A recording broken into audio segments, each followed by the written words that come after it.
साथियों, हम KMP expressway और बड़ोदरा एक्सप्रेसवे जो दो रोड हैं उनके सर्कल पर खड़े हुए हैं। आप देखेंगे वीडियो में कि कितना बड़ा सर्कल है और यहीं पर लोगों ने धरना दे रखा है ताकि इन्हें उतार चढ़ाव की सुविधा मिल सके।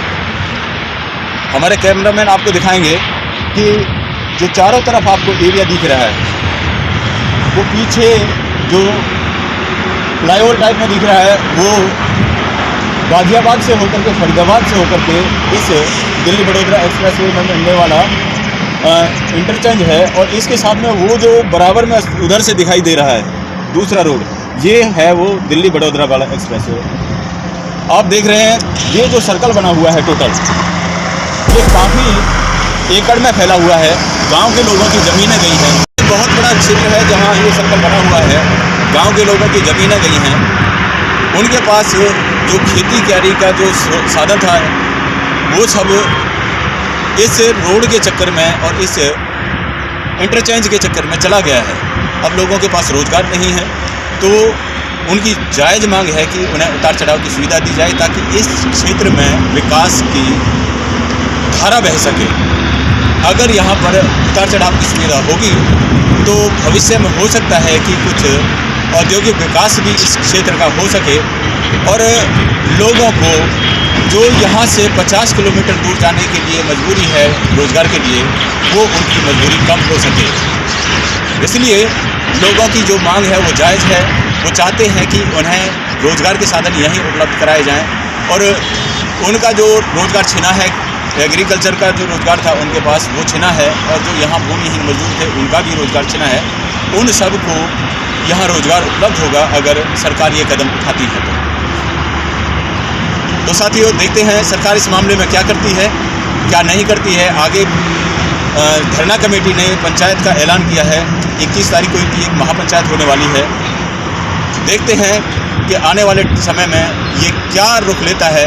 क्या इसे भी सरकार किसान आंदोलन की तरह लटका के रखना चाहती है? यदि ऐसा नहीं है तो सरकार इनकी बातों पर अमल क्यों नहीं कर रही है? सारे दिनों से कट की मांग को लेकर के नेशनल हाईवे, केएमपी और बड़ोदरा एक्सप्रेसवे के नज़दीक बैठे हुए हैं। सरकार की तरफ से अभी तक कोई रुझान नहीं आया, कोई फैसला सरकार ने नहीं दिया है। जानते हैं कमेटी के सदस्यों से कि अभी तक इनके पास सरकार का कोई मैसेज आया या नहीं आया। गौरव साहब, बताइए कि आप लोग 18 दिन से बैठे हैं, सरकार का कोई मैसेज आप लोगों के पास आया? देखिए, 11 तारीख को डिस्ट्रिक्ट एडमिनिस्ट्रेशन और जो लोकसभा का हमारे मेंबर हैं उनके बीच में हमारी कमेटी थी, छोटी कमेटी थी, वहाँ उनके साथ सामने कोई प्रपोजल लेके गए थे।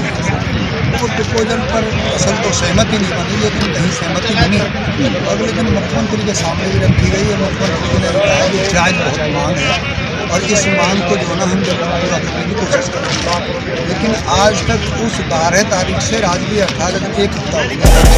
एक हफ्ते के बीच में सरकार की तरफ से आधिकारिक तौर से ऐसा कोई हमारे पास इंफॉर्मेशन नहीं आई के पास इतना सतर्क आधिकारिक रूप से एक भाई हमारी इस कट की जो कार्रवाई है वो कहाँ तक पहुँच चुकी है और कब पूरा होगा नहीं होगा, इस प्रकार का कोई आधिकारिक तौर से हमारे पास नहीं आया। इसलिए अब हमने ये निर्णय लिया है कि 21 तारीख को जनवरी को इसी धरना स्थल पर बामनपाल की महापंचायत बुलाने का निर्णय लिया है और उस बामनपाल की पंचायत में कई कठोर निर्णय भी लिए जा सकते हैं। आज लोकतंत्र है हमारा, प्रजातंत्र में कई चीज़ें हमारे पास अधिकार है जिनसे हम अपनी आवाज़ तो उसमें हमारे कई कदम हो सकते हैं। हमारे पैदल यात्रा भी हो सकती है, उसमें हमारे ट्रैक्टर रैली भी हो सकती है, हमारा भूख हड़ताल भी हो सकता है। लेकिन ये सारी चीज़ों पर, पहलुओं पर 21 तारीख को जब पंचायत होगी जिसमें सभी पालों के सब समाज की पंचायत होगी, उसमें कमेटी अलग ले जा करके तय होगा। और अगर वो कोई और कठोर निर्णय लेंगे तो ये इलाका और ये तमाम इलाका उस बहुत कठोर निर्णय पर भी बहुत लगाने का काम करेगा। सुना है कि यहाँ राजनीतिक लोग भी आ रहे हैं, वो क्या आप लोगों का समर्थन करने के लिए आ रहे हैं? वो क्या कहते हैं इस बारे में? देखिए, जो भी राजनेता आ रहे हैं ये क्योंकि ये जो हमारी लड़ाई है ये राजनीति से है और राजनेताओं के भी लोग सब वही लोग हैं हमारे, इसलिए इसमें पक्ष के लोग भी आ रहे हैं, विपक्ष के लोग भी आ रहे हैं। हम सबका स्वागत करते हैं और हर आदमी हमें समर्थन दे के जाता है। बल्कि आज अभय चौटाला जी आए और अभय चौटाला जी ने बहुत बड़ी बात कह के गए कि मैं आज ही मुख्यमंत्री से भी बात करूँगा और बहुत जल्दी ही देश के केंद्रीय मंत्री जो नितिन गडकरी है उनसे मिल करके उनसे मैं टाइम लेकर के आपकी कमेटी को मिलवा करके साथ चलूँगा और इस कट को मंजूर करवाने की सिफारिश करूँगा। पिछले दिनों कांग्रेस के विधायक जो नूह से हैं वो भी आए थे, उन्होंने क्या कहा था?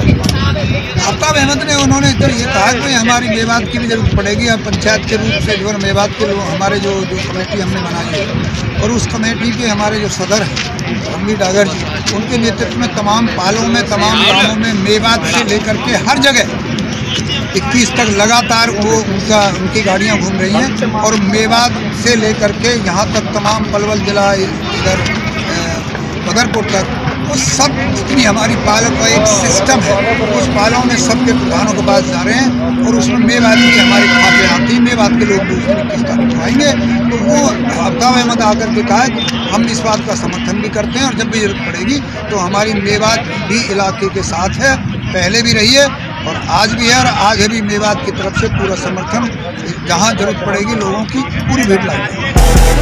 आपके अनुसार कितने लोग इस महापंचायत में जुटने वाले हैं? देखिए, महापंचायत का अनुमान नहीं लगाया जा सकता। हमारी बावनपाल की पंचायत है, उसमें 5000 भी लोग हो सकते हैं, उसमें 10,000 भी हो सकते हैं, उसका अनुमान नहीं लगाया जाता। पंचायत का कभी अनुमान नहीं लगा सकते उसमें कितने लोग, लेकिन हाँ तमाम बामन पाल के सरदार और पंचों को निमंत्रण दे रहे हैं। रणवीर जी के उसके नेतृत्व में एक कमेटी जा रही है, वो निमंत्रण दे रहे हैं और उनमें जोश है और सब लोग कह रहे हैं पूरे भारी उस तैयारी के साथ आएंगे और मैं इसको कठोर ऐसा निर्णय लेंगे ताकि ये कट में जल्दी से। आपको क्या लगता है कहाँ देरी हो रही है इस उसमें न्याय में, जो आप लोगों को की जो मांग है वो कैसे लटका के रखी? देखिए,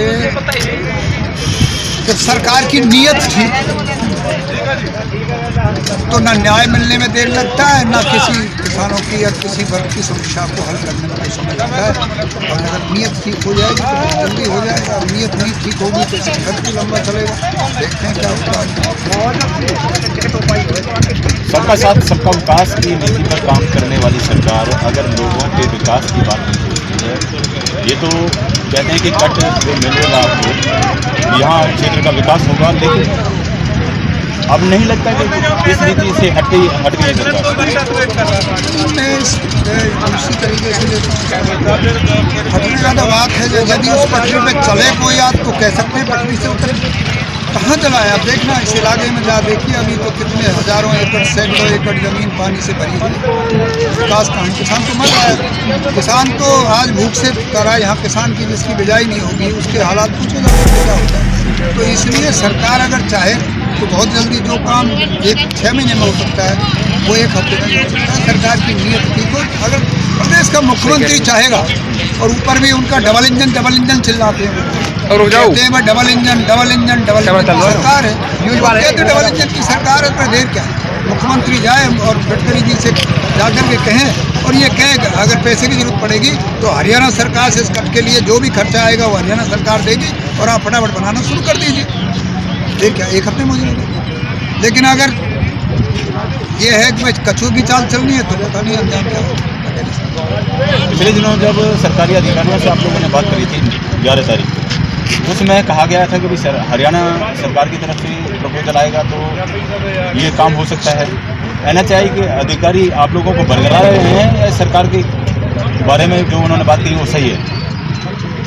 NHAI का तो उस दिन भी नहीं आए थे। NHAI तो देखिए, NHAI के अधिकारी तो एक प्राइमरी जिस प्रकार से रेवेन्यू में पटवारी होता है जी, अब वो पटवारी से चलता है तो रेवेन्यू जो यहाँ इसके हाईवे के जो एक्सप्रेस हाईवे के जो अधिकारी बैठते हैं छोटे पटवारी की तरह, उनके पास ना कोई इस प्रकार का अधिकार है कि वो यहाँ से मंजूर कर सकते हैं, ना वो बजट पास कर सकते हैं। उनके पास केवल ये है कि वो ज़मीन से जुड़ी हुई जो आए प्रपोजल आए उस प्रपोजल को रिकमेंड करके ऊपर भेजें सरकार को। देखिए, फाइनेंस से होगा, ये बजट पास करना होता है, सैंक्शन करना होता है, तो सरकार मुख्यमंत्री चाहेगा तब तो सरकार के बगैर इस तरह के काम नहीं होगा। आप लोग सरकार से क्या रिक्वेस्ट करना चाहते हैं इस मामले में? नहीं, रिक्वेस्ट नहीं कर रहे, हम तो मांग कर रहे हैं, हमारी जायज़ मांग है। 80 गांवों की बात नहीं है, ये तो इधर से नूंह जिला है, इधर से सोना से लेकर के गुड़गामा जिले में आता है, पूरा पलवल जिले की बात कर रहा हूँ मैं। 2.5 जिला इससे सीधा प्रभावित है, तो इसलिए हम तो मांग कर रहे हैं, रिक्वेस्ट थोड़ी कर रहे हैं, हम घर में 21 तारीख को जो पंचायत है तमाम पायलों के पंच आएंगे, उसमें जो निर्णय लेंगे फिर अगला कदम दूसरा चलेगा। तो हमारी बात हुई सौरभ साहब से, इन्होंने पूरे मामले में काफ़ी जानकारियाँ दी।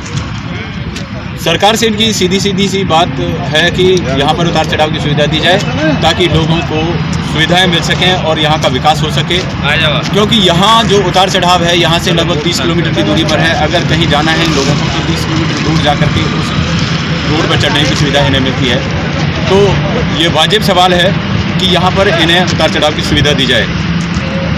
आपसे गुजारिश है कि अगर आपने अभी तक चैनल को सब्सक्राइब नहीं किया है तो सब्सक्राइब करें और वीडियो को लाइक करके शेयर ज़रूर करें। अगली वीडियो में फिर से मुलाकात होगी। नमस्कार।